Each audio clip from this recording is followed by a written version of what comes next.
성장이 존재하고 필수 소비재인데 배당이 존재하는 이런 종목을 고르셔야 돼요. 그런 식으로 목표 주가를 단기, 중기, 장기를 설정하셔서 투자를 하시면 성공하실 수 있다. 이렇게 말씀을 드릴 수 있을 것 같습니다.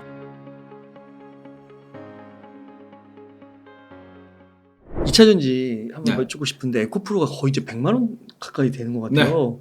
이거 어떻게 이런 현상을 바라봐야 될까요?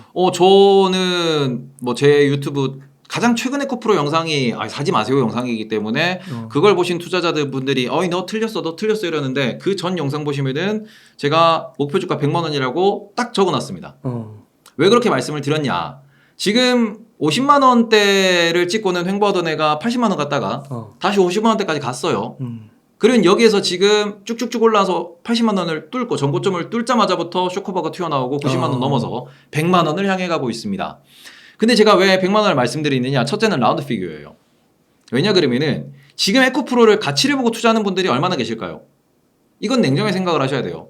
최근에 오른 이유도 외국인이 쇼커버로 들어온 거고요.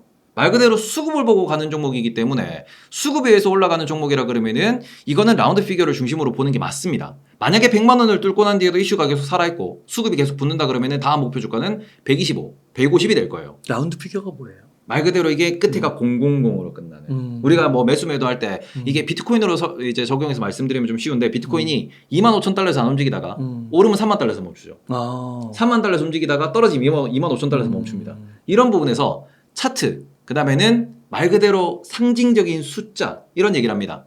비트코인 박살날 때도 55,000달러에서 5만, 45,000, 4만, 35,000 그 다음에는 3만까지 갔다가 루나 터지고는 2만으로 바로 내려 꽂았어요. 그리고는 16,000 갔다가 2만 와서 그 다음에는 21,000, 22,000, 23,000, 24,000 왔다가 이번 호재로 3만 왔어요. 이게 라운드 피규어인데 이게 사람들의 심리적인 벽이거든요. 그리고 그런 상황에서 실제로 에코프로 같은 경우에도 50만 원대에서 여기 호가가 또 변하는 구간이다 보니 50만 원대에서 움직이다가 뚫고는 내려왔다가 다시 올라가고 있어요. 그거는 차트가 움직여지면서 차트가 만들어지면서 그 차트 포인트에서 쇼크바가 또 터졌거든요. 네. 올라갔습니다. 완전 수급에 의한 거고 완전 차트에 의한 움직임이에요. 이거를 저는 계속 말씀드립니다. 지주사는 코리아 디스카운트 조심하셔야 된다고 말씀을 드리는 거고 올해 연내에 자회사 IPO가 나옵니다. 그래는 최근에 자회사 IPO가 뭐 자회사 가치가 3조라는 얘기가 지금 나오고 있는데 제가 애초에 오늘 첫 시간에 말씀드렸던 것처럼 무슨 말씀을 드리냐 그러면은 돈이 되는 기회를 주주한테 주지 않는다라는 얘기를 했습니다. 예를 들어 볼게요. 에코프로가 자회사 IPO를 안 해요. 돈이 필요해요. 그리고는 모든 주주에게 유상증자를 해달라고 요청을 합니다. 그리고는 그 돈을 받아서 자회사를 키워요. IPO 없이 계속 끌고 갑니다. 그러면 에코프로 100만 원이 이해가 돼요. 에코프로 100만 원 가치가 있다라고 말씀드릴 수 있어요. 네. 다만 IPO를 하겠다라고 이미 발표를 했고 지금 이미 사전 작업이 진행되고 있는 상황에서 최근에 외부 사모펀드로부터 투자를 유치받았습니다. 이거는 무슨 소리냐 그러면 아까 앞에서 말씀해 주신 거랑 똑같네요. 돈이 되는 기회가 있을 때 기존 주주를 배제하고 사모펀드로부터 투자를 받고요. 네. 그럼 이 부분에서 대주주는 또 어떤 옵션을 걸 것이냐. 옵션이 100% 밝혀지진 않지만 대부분 나중되면 나와요. 뭐라고 돼 있냐? 사모펀드가 6천억을 투자했다라고 했을 때 대주주는 지분율을 방어해야 됩니다. 그럼 예를 들어서 나중에 3년 뒤에 1년 뒤부터 뭐 이런 식으로 기간을 거쳐놓고는 그 옵션을 대주주의 요청으로 대주주가 매수할 수 있다. 얼마의 원가에. 시장가가 아닌 원가에 매수할 수 있다. 네. 이런 옵션이 분명히 추가가 되어 있을 겁니다. 네. 실제로 이게 최근에 이동철 회장님이 6천억을 날렸다 포기했다 라는 얘기가 나왔었어요. 근데 그게 과거의 에코프로 BM에 대해서 이게 외부 투자를 유치받았을 때 지분율 방어를 위해서 본인이 투자받은 이 돈의 일정 부분을 원가에 취득할 수 있는 옵션을 걸어놨었어요. 그리고는 주가가 이만큼 올랐습니다. 차익이 6천억이 발생을 했다라는 겁니다. 원금이 600억이라는 소리예요. 근데 이 부분에서 본인은 600억의 스톡 옵션을 포기한 거고 그걸 시장가로 환산해 보니 6천억이 됐다라는 겁니다. 이건 어찌 보면 민심 달래기 용이었다라고 볼 수 있는데 이게 왜 옵션에 들어가 있을까요? 옵션에 들어가 있는 이유는 하나입니다. 경영권 방어를 위해서. 그리고는 스톡 옵션을 왜 그런 식으로 사모펀드가 걸어주느냐. 돈이 될 게 보이니까 들어왔고요. 그러고는 본인들이 그 부분을 포기를 하더라도 충분히 돈을 벌 수 있는 이 부분은 원금이 보장되는 거고 그리고 나머지는 충분히 차익 실현을 할 수 있다는 믿음으로 이자율 0%로 들어오는 겁니다. 근데 이게 소액주주한테 왜 나쁜 짓이냐 그러면은 소액주주는 그 올라갈 수 있는 돈이 될 수 있는 기회를 놓치는 겁니다. 그리고 이 부분에 있어가지고 이번에 에코프로의 자회사가 IPO 직전에 투자를 또 유치받았어요. 그러면은 투자를 유치받는 것 자체만으로도 소액주주의 권리는, 소액주주의 이득은 줄어든 거예요. 그런 IPO를 한다고 했잖아요. 제가 계속 이제 카카오랑 좀 직접적으로 비교를 드리는데, 카카오가 카카오뱅크 IPO 하기 전까지는 계속 올라갔어요. 카카오뱅크가 IPO 되고 난 뒤부터 박살났습니다. 그러니까 어떤 이슈로 박살날지는 모릅니다. 그 전까지는 카카오도 대장주였고 국민주였고 모든 사람이 카카오는 올라간다고 얘기를 했어요. 그러고는 카카오가 카뱅 IPO 이후에 지금까지 내리막길을 걷고 있죠. 그러니까 어떤 이벤트로 수급이 꼬이면서 어떤 이벤트로 이제 매도가 강해질지는 모르는 거지만, 지금 에코프로 같은 경우에는 보고 달리는 이슈가 8월에 있는, 이제 8월 둘째 주에 발표가 날 MSCI 편입 소식입니다. MSCI 편입 소식에서 편입이 된다 그러면 8월 말까지 또 수급이 살아있는 거고요. 그리고는 편입이 안 된다고 하면은 그죠, 이번에도 오히려 편입에 실패한다 그러면은 이제 완전 극과 극입니다. 완전히 편입이 안 되겠구나, 혹은 다음 3개월 뒤에 또 편입 후보에 또 들겠구나, 3개월 동안 또 달리자가 될 수도 있어요. 그러니까 이런 부분에서 수급 대장주라는 점을 꼭 기억하셨으면 좋겠고요. 그리고는 수급 대장주라는 점에서 한 가지는 말씀을 드리겠습니다. 만약에 7월에 장이 안 좋잖아요. 그러면은 오히려 에코프로에 더 수급이 몰릴 거예요. 이게 장이 안 좋은데 트레이드하고 놀 때가 있다. 가서 놀아야죠. 실제로 미국 기준에서는 나스닥이 안 좋아요. 빅테크가 안 좋아요. 그럼 오히려 비트코인이 거래량이 올라가고 비트코인 효과가 올라갑니다. 정말 신기한 효과거든요. 이게 수급의 대장, 말 그대로 그 많은 돈을 받아줄 수 있는 곳이 있으면은 오늘 단타는 여기서 놀아야지라고 하면서 그 유동성이 몰려가는 거고, 지금 우리나라에서 그런 역할을 하는 곳이 에코프로라고 보시면 좋습니다. 원래는 그게 과거에는 셀트리온이었고요. 그 다음에는 HLB, 아니면은 뭐 여러 가지 뭐 에이프로젠 이런 종목들이 그런 뭐 장이 안 좋은 날에 수급을 받아주고 그러면서 우리나라가 바이오판이었는데, 지금은 올해 들어서 바이오가 안 좋은 이유도 바이오한테 수급이 갈 필요가 없어요. 왜냐면 바이오는 불확실하고 더 불안한데 오히려 지금은 성장한다, 숫자가 나온다라는 2차 전지가 딱 나와 있어 주니까, 그리고는 그 부분에서 막 이렇게 이제 호가창이 형성이 되고 사람들이 장 안 좋아? 에코프로 가야지. 에코프로 올라가네, 나도 놀아야지 하는 이 상징이 돼버렸다 보니까 여기선 계속 수급이 돌고 도는 거죠. 이런 부분에서 그죠, 기업 가치를 논하고 투자하시는 분들이 계셔서 제가 계속해서 말씀을 드리는 거는, 시간이 지나보고 시간이 다 나중에 흘러가고 난 뒤에는, 제가 카카오 올라갈 때 욕했다가 정말 많이 욕먹었거든요. 진짜 욕 많이 먹었습니다. 그리고 카카오뱅크도 그게 코스피 200 특례 상장 나오고 MSCI 상장 나올 때 제가 종토방에 글을 써놨어요. 지금부터는 정말 위험합니다라고 말씀드렸다가 욕 많이 먹었습니다. 비아냥도 많이 들었고. 하지만 시간이 지나고 난 뒤에는 카카오 저승사자가 됐고요. 저는 항상 일관되게 말씀드리는 게 보유가치입니다. 보유가치가 있느냐? 근데 그 보유가치 측면에서는 에코프로 그룹에서는 에코프로 BM은 보유가치가 있겠지만 에코프로는 수급주다. 보유가치를 보고 투자하는 게 아니단데, 항상 개인 투자자가 마지막에 돈을 잃는 이유가 보유가치가 없는 데서 존버타다가 돈을 잃습니다. 그 부분에 있어가지고 명백하게 이거는 말씀드리고 싶은 게, 자회사를 분리성장한다라는 거는 이거는 주주 가치를 훼손하는 게 맞습니다. 그러니까 아직까지 하락이 시작되지 않았다라는 이유로 너가 틀렸다가 아니고, 이 부분에 대해서 제발, 제가 정말 여러 채널에서 말씀을 드렸어요. 제발 이 부분에서 수급이 꺾이는 순간이 정말 어찌 보면은 고통스러운 순간이 될 수 있기 때문에 그 부분을 인지하고, 지금은 트레이드를 열심히 하셔도 됩니다. 지금 매매하셔도 돼요. 지금은 모든 돈이 거기서 놉니다. 냄새가 나는 곳에서, 돈 냄새가 나는 곳에서 내가 돈을 굴린다라는 점은 그거는 분명히 맞는 거예요. 튤립 버블이라고 과거 버블도 있었지만 그때는 튤립 장사하는 사람이 제일 부자였고요. 그렇기 때문에 지금은 에코프로를 매매하는 게 당연합니다.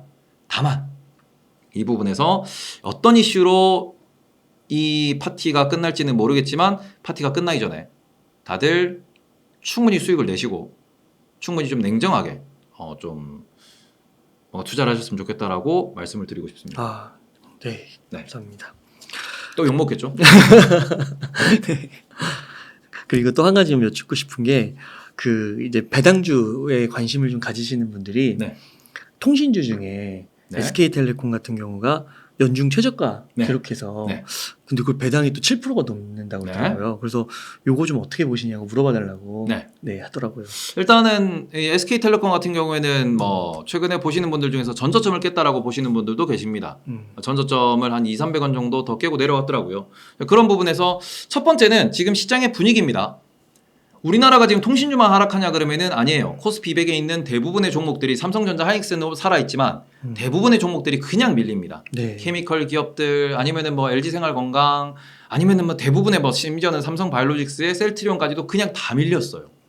실적이 나온다, 수급이 있다, 아니면은 뭔가 뭐 기업이 앞으로 성장성이 있다 그런 거 다 필요 없이 지금 숫자 안 지켜 외국인이 코스피 200을 다 집어던지고 있어. 라는 점에서 어제도 제가 뭐 효성 TNC도 좀 봤고요. 네. 여러 종목들을 봤는데 지금은 수급상으로 아예 말 그대로 우리나라가 환율이 별로 좋은 상황이 아닙니다. 최근에 뭐 1200원대 후반 갔다가 다시 1300원대까지 올라왔고요. 그 구간 동안도 계속해서 외국인들이 코스피 200은 팔고 있습니다. 그리고는 그 판 돈으로 혹은 신규 매수가 들어온다고 하더라도 삼성전자만 사고 있어요. 반도체만 매수를 하고 있습니다. 그럼 이런 부분이 뭐냐 그러면은 지금 경기 방어주들이 하락하는 부분에 있어서 우리가 공포에 떨 것이냐, 그리고는 이거를 정말 도망쳐야 되는 소재, 손절해야 되는 소재로 생각을 하느냐, 이 부분에서는 그거는 아닐 수 있다. 특히 이럴 때마다 저점 매수를 하시는 분들 같은 경우에는 뭐 장기 투자하시는 분들은 이럴 때를 오히려 기회로 삼고 시간이 지나고 보면은 저기서 내가 왜 안 샀을까라는 이야기를 많이들 하세요. 네. 특히 이런 부분에서 실적이 탄탄하고 그 다음에는 배당이 주주환원이 확실한 기업들 같은 경우에는 빠지더라도 회복이 됩니다. 그러니까 이런 그 장세에서 좀 시장을 오랫동안 보셨던 분들이나 과거에 뭔가 좀 안 좋은 기업들이 있는 분들은 이렇게 가는 놈만 가고 박살나는 장에서 박살나면 대부분 못 올라와요. 이럴 때 밀린 애들이 못 올라옵니다. 근데 밀리는 애들은 원래 비쌌고 원래 보유가치가 약하던 애들이에요. 보유가치가 없다 보니 밀렸고 밑에서 다시 호가가 형성되다 보니 매물벽이니 매물대니 하면서 그냥 밑에서 그냥 반등 없이 트레이드가 되는 경우가 많습니다. 대표적으로 이제 뭐 식품주 같은 경우에 뭐 SPC 삼립이나 아니면은 뭐 여러 가지 식품주를 보시면은 2015년도에 엄청 올랐어요. 그 당시에 삼립이 40배를 갔습니다. 그럼 그때부터 지금까지 80%가 박살이 나요. 쭉쭉쭉쭉 밀려서. 근데 왜냐 그러면은 지금 밀렸는데 지금 배당이 2.2%, 2.5% 나옵니다. 지금 주가가 적정가 혹은 여기서 한 번 더 레벨 다운 돼가지고 배당 4%까지 가야 적정가가 나올 수 있다라는 거거든요. 그러니까 하락하는 구간 동안은 아무도 안 건드는 거예요. 건들면 안 되죠. 근데 우리나라는 뭐 PBR 논리에 의해서 무슨 논리에 의해서 이야기를 많이 합니다. 성장이라도 하면은 뭐 좀 비싸도 살 수 있겠지만 성장도 약한데 배당도 약하다. 밀리는 거고요.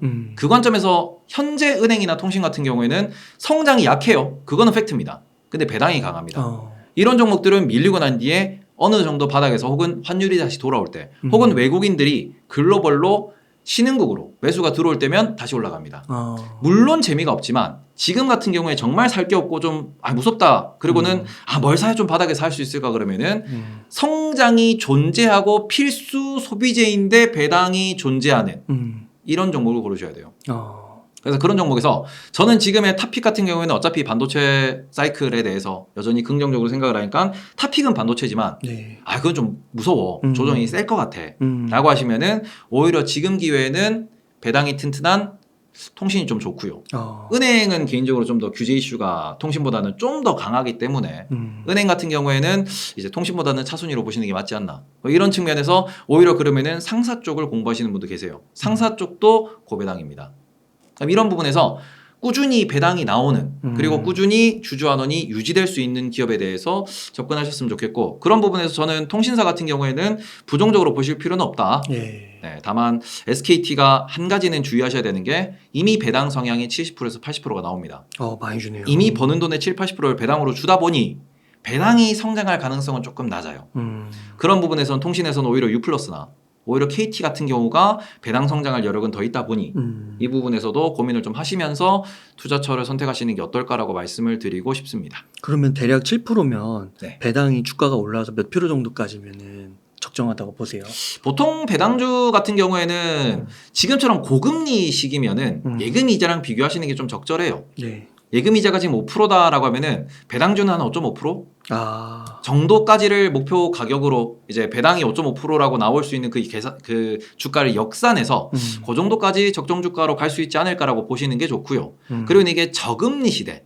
금리가 예를 들어서 2%대 3%대로 돌아간다 그러면은 그때는 뭐 4%, 4.5%까지 높여 잡을 수 있어요. 그러니까 단기로는 배당률 한 5.5에서 6% 정도, 장기로는 배당의 성장률까지 다 더했을 때 실적도 얼마가 올라가, EPS도 얼마가 올라가, 내년도 배당이 어느 정도 나올 수 있어. 근데 이 배당을 목표 주가로 환산할 때 목표 배당을 5%로 잡았을 때 4.5%로 잡았을 때 목표 주가 어디까지 가겠네, 장기 보유 시 어느 정도까지 가면은 매도하면 되겠네, 이런 식으로 계산을 하실 수 있기 때문에 이런 뭐 셈법은 뭐 다른 데 공부하시면 많이 나오고요, 뭐 제 유튜브에도 많이 올라 있으니까 뭐 검색하시면 되고, 그런 식으로 목표 주가를 단기, 중기, 장기를 설정하셔서 투자를 하시면 성공하실 수 있다, 이렇게 말씀을 드릴 수 있을 것 같습니다. 네. 그리고 끝으로 요즘에 그 비트코인이 네. 그 블랙록이 네. ETF 신청했다고 해서 네. 좀 뜨거웠잖아요. 네. 그래서 비트코인에 대해서도 한번 여쭤볼게요. 어떻게 보시는지. 비트코인은 제가 뭐 자랑은 아니지만 25,000달러에서 블랙락설이 나오자마자부터 계속 말씀드렸습니다. 호재다. 이거는 만약에 통과되면 현물 ETF라는 게 미국 시장에 상장이 되면은 그동안 비트코인에 직접적으로 투자하고자 계좌를 트고 이게 소위 말하는 거래소 아이디를 만든 사람들의 그 놀이터에서, 그 시장에서 시장 파이 자체가 주식시장 전체 투자자로 늘어나는 거다. 이거는 어마어마한 유동성 호재고 이건 올라갈 수 있다.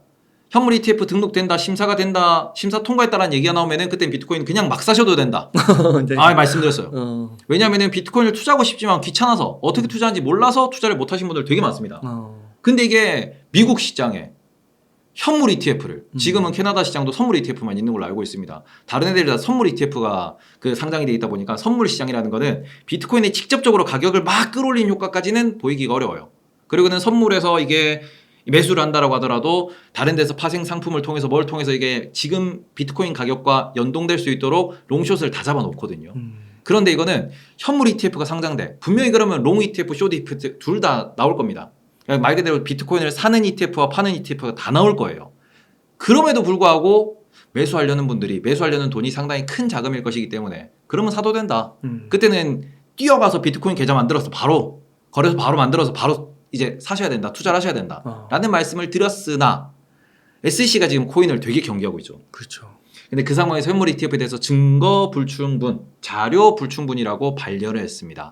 아직까지 뭐 블랙록이 바로 재심사를 좀 신청하겠다라고 하면서 여전히 좀 호재성은 남아있긴 한데 SEC가 엔간해서는 통과를 안 시켜주겠다라는 뭔가 약간의 무언의 심리적 발언을 했기 때문에, 그러면은 현물 ETF 호재가 없다라고 하면은 반등 포인트는 뭐가 될 것이냐? 반등 포인트는 중앙은행의 유동성 공급이 될 거예요. 자, 지금 비트코인 같은 경우에는 루나 사태가 터진 이후에도 그냥 그 수준에서 계속해서 약간은 흘러왔어요. 횡보를 했습니다.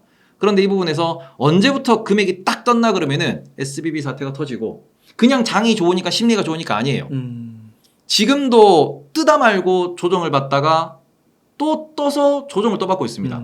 근데 이 뜨는 거는 연준의 대차 대조표가 증가할 때 뜹니다. 떨어지는 거는 연준의 대차 대조표, 말 그대로 연준이 들고 있는 그 시장에 풀린 돈의 액수에 따라서 점점 밀려요. 네. 그리고 이번에는 호재성으로 뜨긴 떴는데 또 약간씩 조정을 받고 있습니다. 근데 보면은 비트코인이 많이 떨어진 주간에 정말 신기하게 매주 목요일, 그러니까 우리나라 시간으로는 금요일 새벽이에요. 금요일 새벽에 미국 시간 목요일 밤에 연준의 대차 대조표가 공개가 됩니다. 한 주간 많이 빠지고 난 뒤에 정말 신기하게 딱 보면은 지난주에 좀 많이 빠졌거든요. 근데 이게 악재, 호재 소멸도 볼 수 있지만 왜 많이 빠졌지라고 딱 봤더니 이번에는 연준이 긴축을 좀 세게 했어요. 그러고는 많이 빠졌더라고요.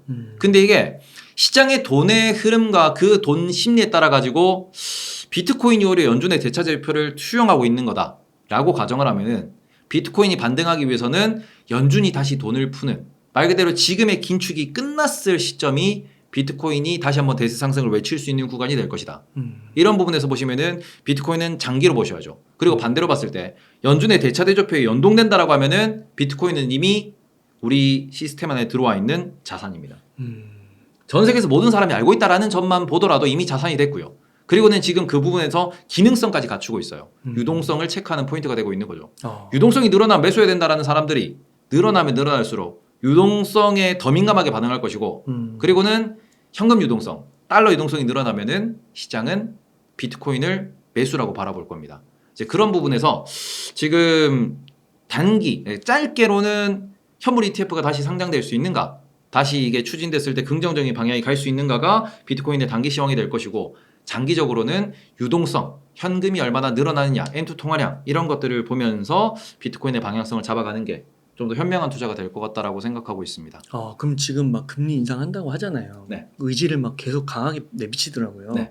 그래서 좀 비트코인이 못 가는 것도 있겠네요. 네, 그 뭐 금리 인상도 중요하고 지금은 금리 인상과 QT라고 하는 걸 동시에 지금 진행하고 있기 때문에 이 QT에 의한 긴축에 의한 대차 대조표 축소라는 거를 또 민감하게 보셨으면 좋겠습니다. 근데 미국 경제에서 그렇게 긴축으로 가도 괜찮다고 보세요? 지금 연준 같은 경우에는 그 밸런스 시트라고 부르는데 이 대차 대조표가 6월 첫째 주, 둘째 주, 셋째 주에는 움직임이 없었어요. 근데 이 당시에 무슨 이슈가 있었냐 그러면은 오히려 재무부에서 부채 협상이 통과되면서 어마어마한 채권을 시장에다가 발행을 할 것이고 이렇게 되면 시장 유동성이 흡수되면서 지수가 조정을 받을 수 있다라는 그런 좀 부정적인 여론이 있었습니다. 그러니까 이 부분에 있어가지고 6월 조정론, 뭐 여름 조정론 이런 얘기가 나왔었는데 실제로 연준 의장도 이런 얘기를 했고 옐런 재무장관도 이런 얘기를 했어요. 그러다 보니까 정말 중요한 이벤트라고 생각을 했는데 까고 봤더니 우리가 소위 말하는 MMF 뭐 어찌 보면 하루짜리 시장, 하루짜리 금리 시장이라고 보시면 되는데 여기 있던 엄청난 돈들이 확 줄어들면서 이 돈들이 채권 시장으로 들어가고 유동성이 별 문제가 없었어요. 시장도 별로 이렇게 나쁜 이런 흐름을 보이지가 않았습니다.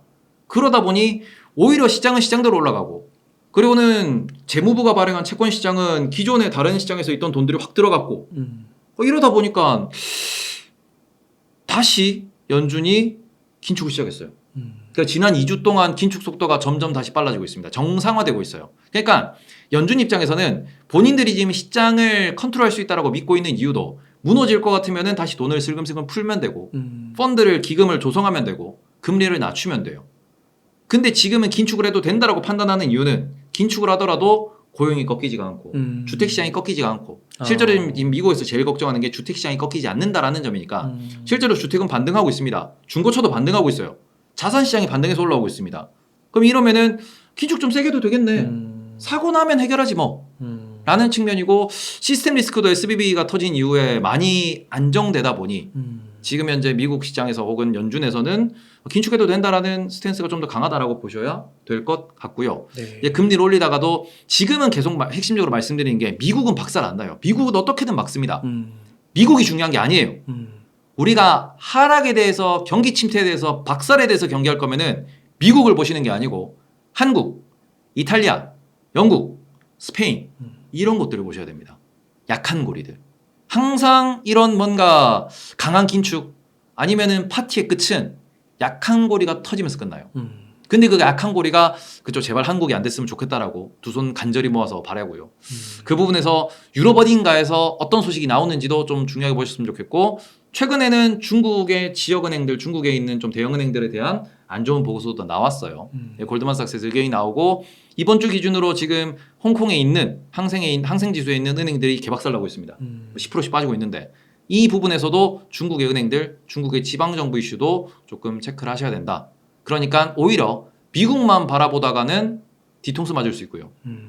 지금은 글로벌 시장의 기준에서 어디가 경기가 안 좋고 어디가 부채가 터질 수 있는지를 면밀하게 보셔야 된다라는 점 좀 주목하시면서 집중하시면서 투자를 하셨으면 좋겠다. 안 터지면 더 올라갑니다. 안 터지면 주가가 빠질 이유가 없어요. 상승장이라고 다들 외치고 있는데 거기에는 근거가 있습니다. 다만 이 부분에서 고금리는 부담스러운 상황이고 고금리는 어딘가를 터트릴 수 있고요. 애매하게 터지면은 박살 안 나는데 방금 말씀드린 그런 국가들 중에 하나가 휘청인다 그러면은 그저 20% 30% 조정도 올 수 있다라는 점을 좀 명심하시면서 주지하시면서 좀 투자를 뭔가 밸런스 있게 이어가셨으면 좋겠다라고 말씀을 드리고 싶습니다. 그러니까요. 저는 이제 막 말씀 이렇게 듣다 보니까 그리고 이제 저는 막 이렇게 전문가 분들의 견해를 이제 듣고 막 이렇게 종합을 해보잖아요. 근데 저는 개인적으로 조금 조심스럽게 한번 밝혀보면은 뭔가 금리를 한 번 더 올리고 이러면은 미국 경제가 그래도 탄탄하다고 하는데 뭔가 불안해. 그냥 마음 한켠이. 근데 시장 금리가 안 움직이고 있다 보니까 어. 그렇게 걱정하실 건 없어요. 그래서 그래서 좀 그 위기가 계속 지연되고 있는 게 아닌가. 네. 뭔가 한켠에 계속 그런 게 좀 있기도 하고. 근데 그거는 지난 50년 동안 반복됐던 의문입니다. 의문이에요. 네. 뭔가 터져야 되는데 안 터지고 뭔가 그러니까. 이게 뭐 환시 갔다가 들닦은 느낌인데 왜 자꾸 올라가지? 올라갈 때가 아닌 것 같은데 왜 올라가지? 하고 정신 차리면은 한참 올라와 있어요. 그러니까요. 참. 그러니까 그런 부분은 조금 걱정은 하시되 이게 터지면 정말 위험하다라는 시그널은 갖고 있으시되 안 터지면 간다를 기본 포지션을 잡으셔야 돈을 벌 수 있다. 네. 이렇게 말씀드리면 될 것 같아요. 그리고 터져도 만약에 뭐 미국 주식 하고 있으면 터져도 이제 유동성을 풀어서 막으면 네. 그 기간 어떻게 좀 인내하면 또 되는 거잖아요. 네네. 어떻게 보면. 그렇죠. 그렇게 또 마음 먹어도 될 것 같고. 감사합니다. 자, 테이블님 그러면 끝으로 시청자님들께 좀 하고 싶으신 말씀, 강조하고 싶으신 말씀 일단 부탁드릴게요. 네, 뭐 일단은 최근에 우리나라에서 뭐 좋은 일도 많고 나쁜 일도 되게 많아요. AI가 시장에 나온 것, 등장한 것은 우리나라 입장에서는 정말 뭐 도움이 되는 것일 거고요. 우리나라의 수출이 여러 가지 방면에서 늘어나고 있다는 점도 상당히 좋은 소식입니다. 다만 안 좋은 쪽이나 아니면은 여러 가지 세세한 부분에서 부정적인 이야기들도 많이 나오고 있어요. 이럴 때일수록 주식은 결국 멘탈입니다. 투자하실 때 멘탈 잃지 마시고 그리고는 본인이 맞는가 틀린가에 대해서 계속해서 검증을 하시고 그리고는 전 세계적인 관점에서 글로벌 관점에서 계속해서 이게 맞는 투자인가 틀린 투자인가에 대해서 집중하시면서 그죠 수익을 얻기 위해서 노력을 하셨으면 좋겠습니다. 아, 네. 그 테이블님 항상 느끼는 거지만은 이렇게 한 달에 한 번씩 오셔가지고 정리해 주실 때 뭔가 그 언어로 풀지 못하는 부분들을 잘 정리해 주시는 것 같아요. 탁월하신 것 같아요. 감사합니다. 그래서 앞으로도 대활약 좀 부탁드리겠습니다. 네. 이렇게 해서 설명한 테이버의 테이버님을 모시고 이야기를 나눠봤습니다. 긴 시간 동안 유익한 인사이트 나눠주셔서 감사의 말씀드립니다. 오늘 고생 많으셨습니다.